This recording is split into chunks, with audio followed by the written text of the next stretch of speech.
Hi, my name is Dyan Fox.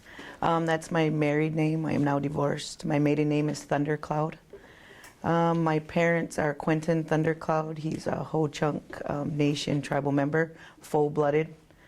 And my mother is Ardell Jean Baker. She's of the Mandan, Hidatsa-Narikra tribes here on Fort Berthold. I always like telling the story about my mom and my dad. My dad is, like I mentioned, he's a full-blooded Ho-Chunk tribal member. And as he was growing up, he joined the service. He was in the U.S. Army. And at the time, he had an arranged marriage that he was supposed to be in. So he went to the service, and upon return, he was to marry an individual who was also full-blooded to keep the blood alive in our family.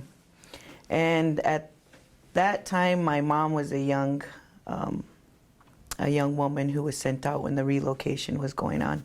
And she was sent out to Washington, D.C., where my dad was stationed at. And they happened to meet in a cafe, and they fell in love. I was like telling the story so much. And he came back to his mom and his dad, and he said, I love this woman, I'm in love with her, and I want to marry her.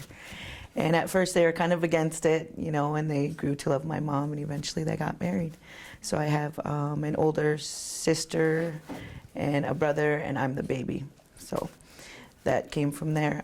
We lived in Wisconsin for a while, and then I was born in Minneapolis, or St. Paul, Minnesota. And we lived there for the beginning of our life, so we never moved back here until I was about 9 years old. But in St. Paul, we went to a parochial school. And I was very young. I must have been about, I always talk to my older sister. I'm really close to my older sister. I must have been between 3 and 5, and I can remember some of the stuff that we went through when we were there. We danced in traditional regalia, so I always had braids on and stuff. And being the younger one, my sister kind of really took care of me and my brother. And this was inner city. So back then, we used to ride the inner city buses by ourselves, you know, being adults, and we go back and we think, gosh, how could we have done that? You know, because I don't think, I'm a mother of 5, and I don't think I would let my children do that at a really young age, but times were different back then. And I remember one particular time we had arrived late, and the nuns were standing on top of the stairs. I remember these really long stairs we had to walk up, and we got punished for being late.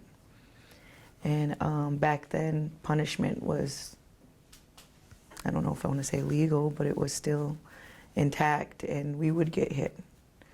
You know, so being at a young age, I remember those things. My parents got divorced, and my mom moved back here. My grandmother is May Howard, and she lived in White Shield, and that's where we arrived first. And when we got there, we were different. We never been on the reservation before. We've never came back to grandma's before, so moving to White Shield was kind of scared for us. So when we got there, we were kind of a little picked on too. You know, we were called, they used to call us off-reservation Indians. You know, and so it was a little adjustment when we came home. From there, we moved to Partial, and then we eventually moved here in the 3rd grade and been here since. Graduated from Newtown High School in 1993, and it was a different time then. We were the minority. I think I believe I was the only Native American cheerleader. I like cheerleading. And I also played volleyball, and I played basketball, and I ran track. I did hurdles then at the time. But I was one of the few Native American girls that did sports. So I kind of got it a little bit from the Native girls. And they, you know, kind of teased me and called me a white girl because I wanted to do some of that stuff too. But I was friends with both sides. At that time, we didn't have Native American studies in our school. Foreign languages then was Spanish, Russian, Italian. I took 2 years of Spanish, and I probably just know how to say hello, because I don't remember much of it. Where should I go from there? Yeah. So do you want to talk a little bit about what you teach now, your position here at the school, and some of the things that you teach now with the cultural studies? Well, this is my 4th year teaching. You know, when I first came on board here for the school, I used to work at the tribal college. And then I worked for the tribe, and I was gone a lot. You know, when my kids were growing up at that time. I have 3. My girls are my oldest, and then I have 2 young boys.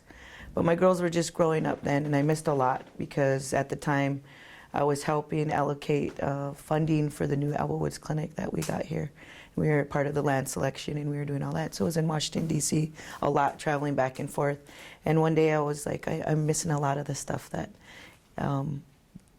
the first of my girls. And my husband would stay home, and he'd tell me, well, today Brooklyn was walking, or Brooklyn did this, and I'm like, oh, I miss that so much. So I decided that I wanted to be closer to them. And so I came to the school. I do have my double master's degree in business administration and business management from University of Marion, Bismarck. So I kind of took a drop in pay a little bit, but I knew that it was going to benefit me more being around my children. And when they were off, I'd be able to be off. And 4 years ago, Mr. Bluestone approached me, and he said, you know what, we need to use your degree a little bit. He said, how do you think about teaching? And it kind of threw me back for a second, and I'm like, what do you want me to teach, math? And then we laughed because I was teasing, of course. And he was like, no, I'd like you to talk about Native American studies. And I was like, okay. And he goes, I got a set curriculum for you for middle school, so I teach 6th, 7th, and 8th grade Native studies. We talk about Native American Indians of North Dakota for the 6th grade. 7th grade, we do the Wahine book that when Mr. Kevin Finley was here earlier, and that's his relative. And there's a lot of kids in the school that are related. And in 8th grade, they read the Good Bird book, which is Wahine's son. So it talks about kind of when they're going through a simulation and they're coming off the planes and living in homes and stuff. So getting the kids familiar with some of that. And then for high school, I teach tribal history, tribal culture, tribal government, and tribal studies. Yep.